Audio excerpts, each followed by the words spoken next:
экономического форума. Просим вас занять свои места, отключить мобильные телефоны и вспышки фотокамер. Пленарное заседание начинается. Dear participants of the St.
We can do that if we really want it.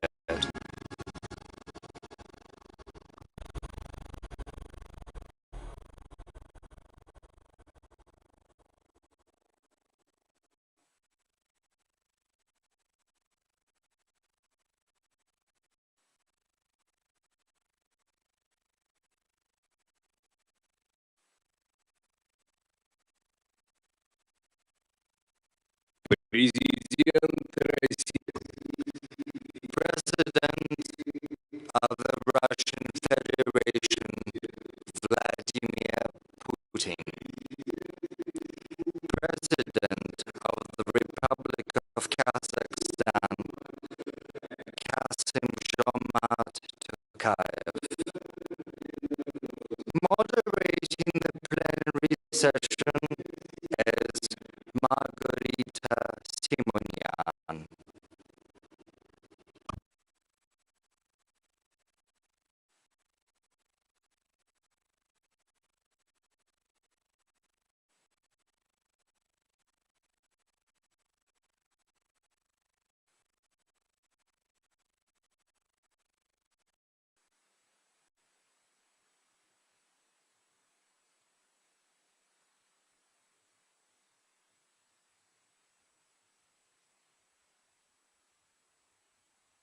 Большое спасибо, уважаемый Касым-Жомарт Кемелевич, уважаемые друзья, коллеги.